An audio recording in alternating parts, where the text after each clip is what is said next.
Guys, number one, you just needed to show that both the perimeter and area were 36. Okay. That's using Heron's formula. And then, guys, I rounded everything to 3 decimal places. I know the directions didn't say that on yours. I think you can see what it would round to if you just did nearest degree. But I'll pull up, there's 2 through 5. Oh, I see. Guys, please, please, please do not be doing the extra work of finding the height and how many triangles when it's not an ASS problem, okay? It's only ASS problems that you have to do that for. So like number 2, you should not be looking for the height in that problem.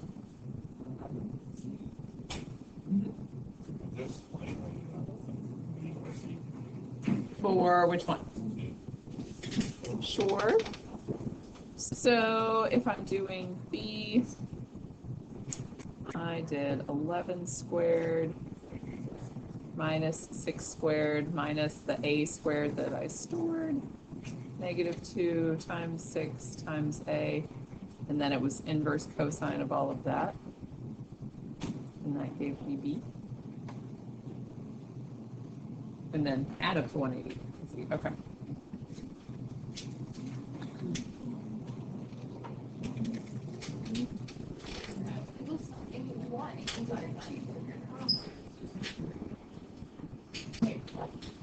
Troubles?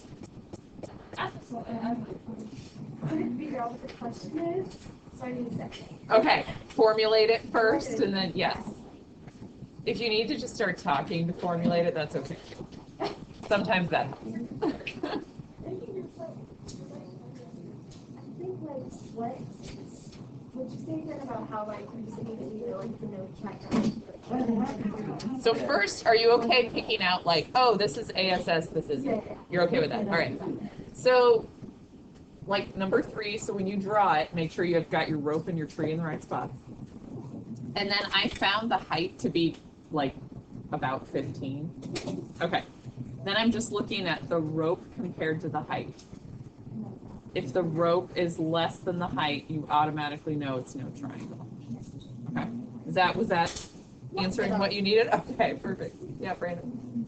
For number 5, would 78 be an acceptable answer for a sub 78? Yes. No. 71. What did I do then? Did you have 58 for B? Because you would have found that first. Yeah, I have 58 for B sub 1. Okay, I think you just added wrong then, because it'd be 180 minus 51 minus 58. It's not like there was any like law or anything happening in that one, just subtraction.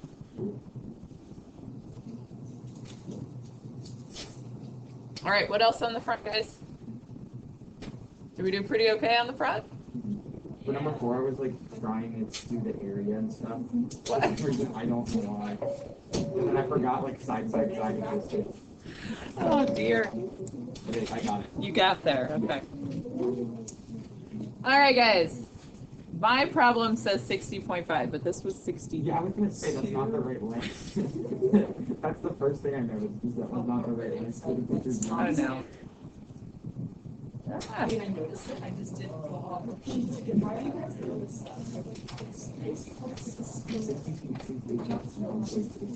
I don't know why we changed it to 62, because clearly I had it as 60.5. Like, you like did it because the numbers were better or something. it's like slightly nicer, but not really.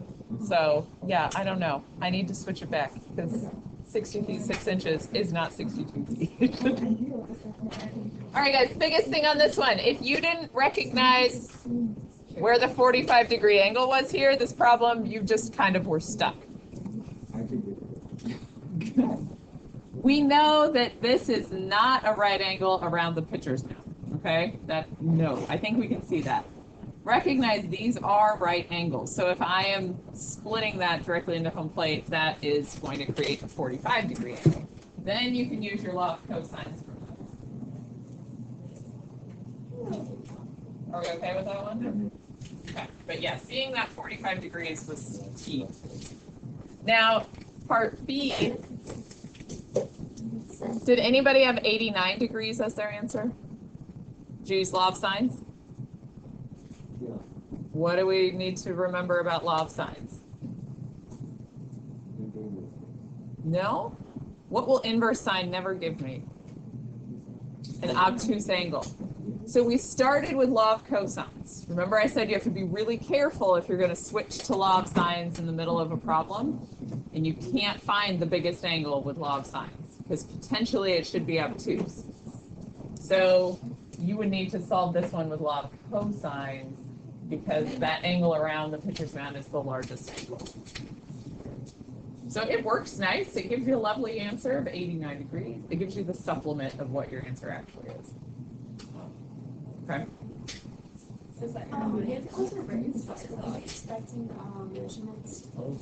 Yes. On MathSpace, it usually puts the units after the answer for you. Yeah, so. All right, guys, and then the last one. I don't know what this triangle is, but apparently we need 33 cans of paint to paint it. That is a big triangle. Wait, what is one? Oh, wait. If you're not imagining context, then it's like square meters. Actually, that makes sense. It's pretty big. All right, guys, questions on any of it? And so that one's just like you round down because it's below 5. Well, it was like 32.4, something like that. You can't have part of a can of paint. Yeah. And if you went 32 cans, that wouldn't actually cover it. Yeah. So that's why, even though it's not, wouldn't technically round up, we have to round up. Yeah. You can't have part of a can. My sister's in 3rd grade, she brought home math homework like that yesterday, that was like counting of like whatever with this favorite. Nice. 7 buses, not 6. That's fine. Not 6. Okay, guys, so some reminders here. Your second attempts on MathSpace and your Delta Math review, remember you have to get 90% or higher on that. Those are due February 10th. That is your test day.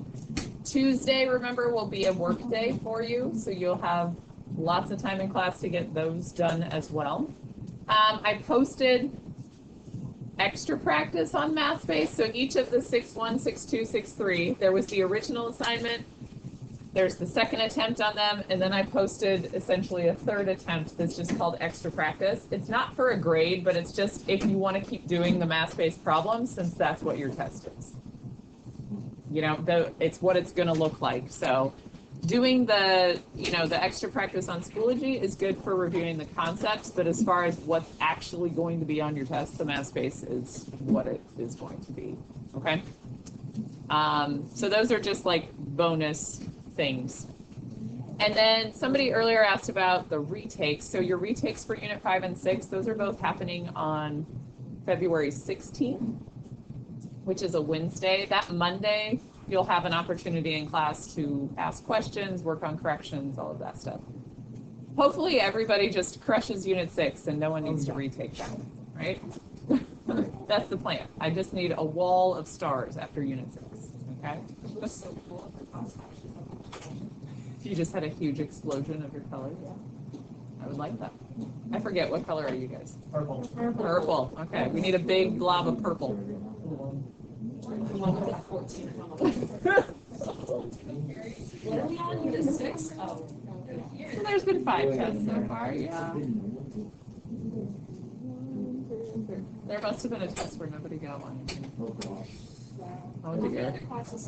That's probably Unit 2. I have 4 total of honors pre-calc and then 1 AP stat this year. What color is that?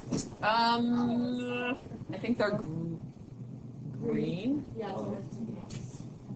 Because it has the most. Well, they've had more tests too. 1, 2. We're on Unit 8 in there.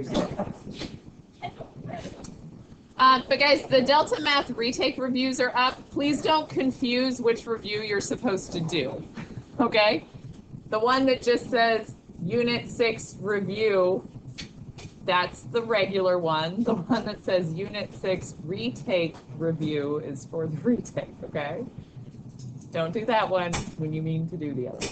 Wait, so but the Unit 6 review is the one that you need to be able to do Unit 6 retake, and the Unit 6 retake review is review. That's, so the first one makes you eligible Okay, like you do it before the test, and then if you are doing the retake, you also have to do the retake. Okay, I think that makes sense. How long do we have to take this test? Is it gonna be 30 minutes? No, you still have an hour. It's 18 questions. And guys, did I talk about showing work on it? Yeah, you said. Yeah, okay. So, yep, show your work. You'll get a sheet with 18 boxes on it. And if some of you write larger than that, perhaps you can have extra of that paper. Perhaps. Were you the one who wrote that on your test under the directions? Like, is this for Calvin? Yeah.